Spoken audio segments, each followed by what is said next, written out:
Hello, शुभ संध्या दोस्तों। आज हम रिलेशनशिप कैसे अच्छा बनाएं, संबंध कैसे बेहतर बनाएं, इस पर चर्चा करेंगे। और इस टॉपिक पर चर्चा करने में हम साइकोलॉजी टुडे का आर्टिकल में जो उपाय बताए गए हैं उन पर चर्चा करेंगे, और भी अन्य विशेषज्ञों द्वारा जो बताया जाता है, क्योंकि इसमें मनोवैज्ञानिक समय समय पर लेख लिखते रहते हैं, तो इसकी भी हम अलग से चर्चा करेंगे। जैसा कि हम जानते हैं कि हमारे जीवन में संबंध का बहुत महत्वपूर्ण स्थान है। मानव सभ्यता के शुरुआत से ही लोग अकेले में नहीं, ग्रुप में रहते थे, क्योंकि शिकार करने भी जाना पड़ता था तो उनको कई लोग मिल के जाते थे ताकि वह जंगली जानवरों से बच सके। और इसके बाद जब हम खेती का काम में लगे, उद्योग के काम में लगे, सब जगह एक से अधिक आदमी का ही ज़रूरत रहा है।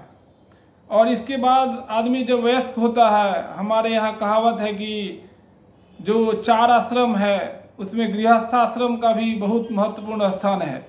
और गृहस्थाश्रम में लोग पति पत्नी और बच्चे, माता पिता रहते हैं। तो एक दूसरे के साथ हमारा कैसे संबंध अच्छा रहा, इस पर साइकोलॉजी टुडे के अनुसार जो उपाय बताए गए हैं उसमें पहला उपाय कम्युनिकेशन है, संचार है। हम एक दूसरे से बात करते रहें, एक दूसरे के बारे में जानते रहें, एक दूसरे का हालचाल हम पूछते रहें। कभी कभी कोई काम नहीं भी रहता है तो अपने आदमी का लोग जानकारी ले लेना चाहिए। दूसरा ये है कि एक्नॉलेजमेंट, एक दूसरे की को स्वीकारना चाहिए, क्योंकि परिवार में हर एक आदमी का महत्व है। अगर एक बच्चा भी कुछ बोलता है तो बच्चा का भी क्या चॉइस है, क्या इंटरेस्ट है, क्या वो बोल रहा है, उसको सुनना चाहिए। इंटरडिपेंडेंस, हम जानते हैं कि परिवार में सब मिलके ही चलते हैं तभी जाके एक सुंदर परिवार बनता है। इसलिए एक दूसरे पर हम निर्भर हैं। सबका परिवार को खुशी बनाने में सबका योगदान होता है, तो ये हमको समझना चाहिए। प्लेफुलनेस, कभी कभी हंसी मजाक परिवार में होना चाहिए, छोटा छोटा इवेंट होना चाहिए जिसमें हम लोग आपस में एंजॉय करें। बहुत जगह महिला लोग गाना गाती है, पारिवारिक सदस्य मिलके कोई कोई ओकेजन पर। तो ऐसा बहुत सारा ओकेजन है। बच्चे के साथ चुटकीला आप खेल सकते हैं, अंतराक्षरी खेल सकते हैं। एक्सेप्टेंस, एक दूसरे को स्वीकारना और हमेशा पॉजिटिव विचार रखना, सकारात्मक सोच के साथ आगे बढ़ना। अगर कोई परिवार का सदस्य कोई प्रपोजल देता है तो उसको हमको खारिज नहीं करना है, उसकी बात को सुनना है। और ये देखना है, जब हम उसकी बात को सुनेंगे, समझेंगे, तभी जानेंगे कि इसका प्रपोजल में क्या दम है। और बिना सुने हुए कि हम इससे बड़े हैं और हम उसको खारिज कर रहे हैं तो वो सदस्य उसको बुरा मान लेगा। और पारिवारिक एकता में ये ज़रूरत है कि आप समय समय पर, जैसे गिफ्ट वगैरह हुआ, अगर पत्नी को भी आप ओकेजन पर गिफ्ट देते हैं, अगर आप, हमारे यहाँ बहुत रीति रिवाज है जिसमें गिफ्ट दिया जाता है, तो समय समय पर एक टोकन के रूप में आप गिफ्ट देते हैं और वो समय भी महत्वपूर्ण रहता है। चाहे करवा चौथ का समय हो या मधुश्रावणी का हो या वट सावित्री का व्रत का समय हो या कोई पर्व हो, या होली हो, दीपावली हो, काली पूजा हो, दुर्गा पूजा हो, किसी भी समय में हम पूरा परिवार को कपड़ा देते हैं, गिफ्ट देते हैं, या किसी का बर्थडे है।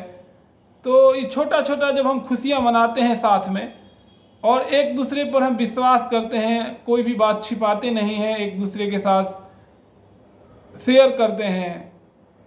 कोई भी प्रॉब्लम है तो परिवार के लोगों के साथ मिल बैठ के उसको हम शेयर करके उससे हमारा क्या होता है कि हमारा पर्सपेक्टिव भी बड़ा हो जाता है, हमारा उस प्रॉब्लम को देखने का नज़रिया भी बड़ा हो जाता है। और एक दूसरे के साथ एडजस्टमेंट करना भी सीखना होता है परिवार में।